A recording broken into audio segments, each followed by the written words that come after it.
ஆன்மீக அன்பர்கள் அனைவருக்கும் வணக்கம்.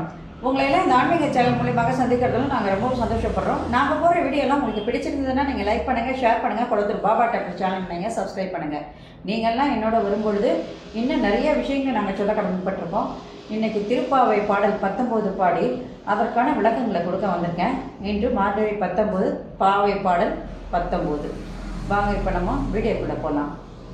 குத்து விளக்கெரிய கோட்டுக்கால் கட்டில் மேல் மெத்தென்ற பஞ்ச சயனத்தின் மேலேறி கொத்தவர் பூங்குழல் நப்பினை கொங்கை மேல் வைத்து கிடந்த மலர்மார்பா வாய்த்திரவாய் மைத்தடன் கண்ணினாய் நீ உன் மணாளனை எத்தனை போதும் துயிழ ஒட்டாய்கான் எத்தனை ஏழும் பிரிவாற்றல் இல்லையார் தத்துவமன்று தகவேலோ ரெம்பாவாய். இது பாடல். இப்போ இந்த பாடலுக்கான விளக்கம். இந்த பாடலானது கண்ணனின் மனைவியாகிய நப்பிண்ணையோடு பேசுவதாக அமைந்த பாடல். ஆண்டாள் கண்ணனை காதலிப்பதை அவள் மனைவியிடமே கூறுவதாக இந்த பாடல் அமைந்திருந்தாலும் அவ்வாறு கூறுவாளா என்று நீங்கள் கேட்கலாம். இதற்கு பதில் ஒன்றுதான். கண்ணனை கரம் பிடித்து பேரானந்த பேரின்பத்தை அடையவே ஆண்டாள் விரும்பினாள் என்பதை நீங்க முதல்ல இந்த திருப்பாவை பாடலை பாடும்போது நிச்சயமா நீங்க தெரிஞ்சுக்கணும். கிருஷ்ணரிடம் காதல் என்பது பெண்களிடம் இறைவன் கொண்டுள்ள ஒரு பிரேமை. ஒவ்வொரு கோபியருக்கும் ஒவ்வொரு கிருஷ்ணராக இறைவன் காட்சி தருகின்றார். அப்பொழுது இதெல்லாம் ஒரு பிரேமை தான். அதனால் இறைவனிடம் கொண்ட காதல் ஆண்டாளுக்கு உண்மை என்றாலும் கூட ஆண்டாள் பேரானந்த பேரின்பத்தை அடையவே விரும்பினாள் என்பதை மட்டும் நம்ம முதல்ல புரிஞ்சுக்கணும். இப்போ பாடலுக்குள்ள அதனுடைய விளக்கங்களை பார்க்க வரலாம். இப்போ அந்த உறங்கும் சூழல், கண்ணன் உறங்குகின்ற அந்த சூழலானது இப்பாடலில் அழகாக விளக்கப்பட்டுள்ளது. ஒரு படுக்கை அறையில குத்து விளக்கானது ஒளி பரப்பிக் கொண்டு இருக்கிறது. பஞ்சனை யானை தந்தத்தால் அழகாக வேலைப்பாடுகளோடு செய்யப்பட்டுள்ளது. கட்டிலே தந்தத்தால் செய்யப்பட்ட ஒரு அழகான கட்டில் என்று வைத்துக் கொள்ளுங்களேன். அந்த படுக்கையானது அழகு, குளிர்ச்சி, மென்மை, மனம், வெண்மை ஆகிய 5ம் பொருந்தியதாக இருக்கின்றது. சுற்றிலும் நறும் மனமானது வீசிக்கொண்டு இருக்கின்றது. இந்த குளிர்காலத்துல நம்மளை போய் ஒரு இடத்துல படுக்க சொன்னா சும்மா படுத்து போர்வையை மூடி தூங்கினோம்னா காத்தால 10 மணி ஆனாலும் எழுதுக்க முடியாது அப்படின்னு சொல்றவங்க இருக்காங்க. அப்ப இந்த மாதிரி ஒரு பஞ்சனை கிடைத்தால் அவர்களுடைய நிலைமைன்னு சொல்லிட்டு ஒரு கேள்விக்குறி தான் நம்ம வைக்கணும். ஆனா அந்த பஞ்சனை மீது யார் உறங்குகின்றார்கள் என்றால் நறும் மலர்களால் மாலையை சூடிக்கொண்டிருக்கின்ற அந்த கண்ணபிரான் அங்கே படுத்து தூங்கிக் கொண்டிருக்கிறார். அவள் பக்கத்துல அந்த நப்பிண்ணை இருக்கிறாள்.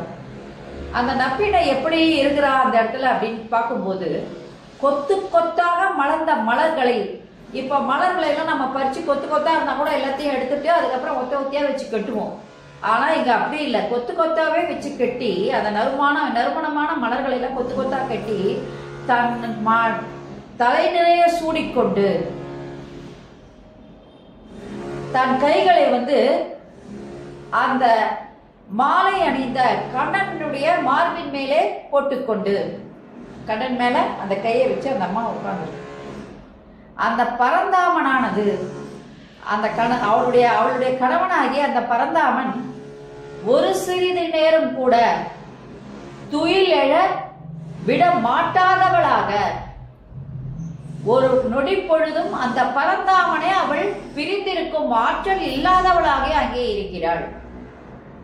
தன் கணவனாகிய கண்ணனை பிரிந்திருக்கும் ஆற்றல் இல்லாதவளாக இருக்கிறாள். கண்ணன் படுத்திருக்காரு, அவர் மேல கை போட்டு இந்த அம்மா உட்கார்ந்துருக்கு. அவருடைய கைகள் எப்படிப்பட்டதுன்னா மென்மையான நீண்ட கைகள். அந்த விரல்கள் எல்லாம் அப்படியே மலர்கள் போன்று மெத்து மெத்து மெத்துன்னு இருக்கான். அப்போ அந்த மெத்தென்ற கைகளால் அந்த அம்மா வந்து என்ன பண்ணுது, அந்த மலர் மார்பை உடைய அந்த கண்ணனின் மார்பின் மீது தன் கைகளை வைத்து அமர்ந்திருக்கிறது. இவ்வாறு இருக்கின்ற அந்த கண்ணனானவன் துயில் எழ வேண்டும். எதற்காக துயில் எழ வேண்டும்? திருமால் திருவாய் மலர்ந்து எங்களுக்கு அருள் செய்ய வேண்டும். அவன் முழிச்சு பார்த்தாதான் நாங்கள் என்ன சொல்றோம்னு கேட்டுக்கிட்டு அவர் வந்து எங்களுக்கு அருள் செய்ய முடியும். அதற்கு தாயாகிய நீ எங்களுக்கு அருள் செய்ய வேண்டும் அப்படின்னு இந்த அம்மா யார்கிட்ட கேட்குது? இப்போ கடைசியாக யார்கிட்ட கேட்குறாங்கன்னா நப்பினை கிட்ட கேட்குறாங்க. ஏன்னா இதுவரை எல்லாரையும் தோழிகளை எழுப்பியாச்சு, அதுக்கப்புறம் கண்ணன் வீட்டில் இருக்கிறவங்களை எழுப்பியாச்சு, காவலாளிகளை எல்லாரையும் எழுப்பியாச்சு. யாராலையும் இப்போ கண்ணனுடைய உறக்கத்தை எழுப்ப முடியவில்லை. அதனால உலகத்தில் இருக்கும் அந்த கண்ணனை விழிக்க செய்ய வேண்டுமானால் அது நப்பிண்ணையால் தான் முடியும் என்ற காரணத்தினால் இப்பொழுது நப்பிண்ணை கிட்ட பேசி கண்ணனை விழிக்கும்படி செய்கிறாள் ஆண்டாள். அப்படிதான் இந்த பாடல் வந்து அமைந்திருக்கிறது. இப்ப இந்த பாடலுடைய சிறப்பு என்று பார்த்தால், இறைவன் கருணை வந்து ஒருவருக்கு மட்டுமல்ல, அனைவருக்கும் தான்.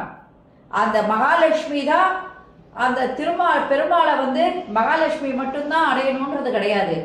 இறைவனுடைய அன்பானது அனைத்து ஜீவராசிகளுக்கும் தான் என்பதை தான் முதல்ல புரிஞ்சுக்கணும். அதனால இந்த பாடலுடைய விளக்கமே அதுதான். இறைவனுடைய அன்பானது அனைவருக்கும் பொதுவானது. பெண்கள் தங்கள் கூந்தல்ல பூ வைக்கிறாங்க அப்படின்னு சொன்னா அந்த காலத்துல எல்லாம் பாத்தீங்கன்னா தலை நிறைய பூ வச்சிருப்பாங்க. ஆனா இந்த காலத்துல பூ வைக்கிற பெண்களை பார்க்கணும்னா ரொம்ப அரிது. காரணம் என்னன்னு கேட்டீங்கன்னா அந்த ட்ரெஸ்ஸுக்கு தகுந்தபடி ஒரு மலர்களை தூக்கி அதுக்கேற்ற மாதிரி மேட்சா போட்டுக்கிறாங்க.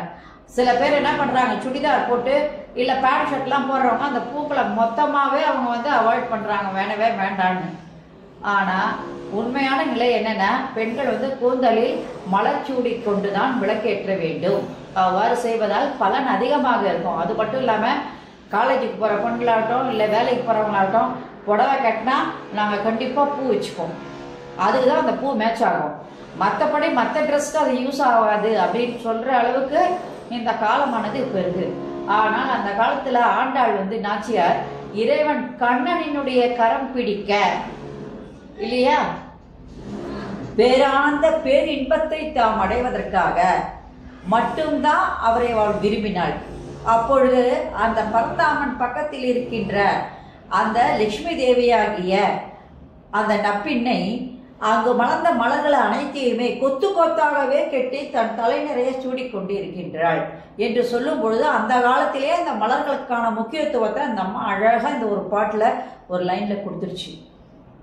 அப்புறம் அந்த மெத்தை அந்த அம்மா இறைவன் படுத்திருக்கின்ற அந்த மெத்தை எப்படிப்பட்டதுன்னு சொல்லும் போது குளிர்ச்சி, மென்மை, வெண்மை, நறுமணம், அதே நேரத்தில் வந்து அழகு, இவையெல்லாம் சேர்ந்ததாக அமைஞ்சிருக்கு.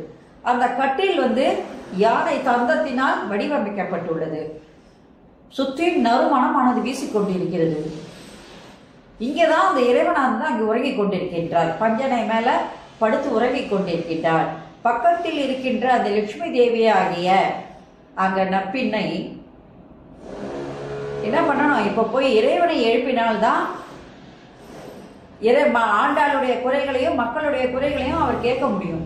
அதனால அந்த இறைவனானவர் இப்பொழுது எழுப்ப வேண்டுமானால் நப்பிணையின் உதவி நமக்கு நிச்சயமாக வேண்டும் என்பதனால நப்பிணையோடு பேசுவதாக இப்பாடல் வந்து அழகாக அமைக்கப்பட்டுள்ளது. பெருமாள் வந்து திருவாய் மலர்ந்து அவர் வந்து அருள் புரிஞ்சாதான் அந்த ஜீவராசிகள் எல்லாம் என்ன பண்ண முடியும், அவங்களுடைய குறைகளை இறைவன்கிட்ட சொல்ல முடியும். அதற்கு தாயாகிய நீங்கள் எங்களுக்கு என்ன பண்ணணும், உதவிட வேண்டும். எனவே நீங்க எங்களுக்கு உதவி செய்யுங்க அப்படி சொல்லி வேண்டுவதாக இப்பாடல் அமைந்துள்ளது. இது 19வது பாடல். இந்த மாதிரி ஒவ்வொரு பாடலையும் ஒவ்வொரு நாளும் நீங்க தொடர்ந்து கேட்டுக்கிட்டு தான் வரீங்க. அதனுடைய விளக்கங்களையும் கேட்டுக்கிட்டு வரீங்க.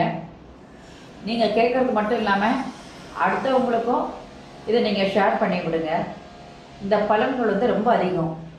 படிப்பதும் சரி, கேட்பதும் சரி, இரண்டுமே ஒரே விதமான பயனை தரக்கூடியதாக தான் இருக்கும். அதனால் நீங்கள் அத்தனை பேரும் இறைவனுடைய திருவடியில் உங்களுடைய குறைகளை வைக்கும் பொழுது அதெல்லாம் நிவர்த்தி ஆவதற்கு இந்த திருப்பாவை பாடல் நிச்சயமாக வழிவகுக்கும் என்பது தான் உண்மை. நன்றி, வணக்கம். இந்த வீடியோ உங்களுக்கு பிடிச்சிருந்ததுன்னா நீங்கள் லைக் பண்ணுங்கள், ஷேர் பண்ணுங்கள், கொளத்தூர் பாபா டெம்பிள் சேனலுக்கு நீங்கள் சப்ஸ்கிரைப் பண்ணுங்கள். நீங்கள்லாம் என்னோட வரும்பொழுது இன்னும் நிறைய விஷயங்கள் நான் சொல்ல கடமைப்பட்டிருக்கேன். நம்ம நாளைக்கு திருப்பாவை பாடல் 20 சந்திக்கலாம். நன்றி, வணக்கம். Subscribe to my channel and please press the bell icon for more videos.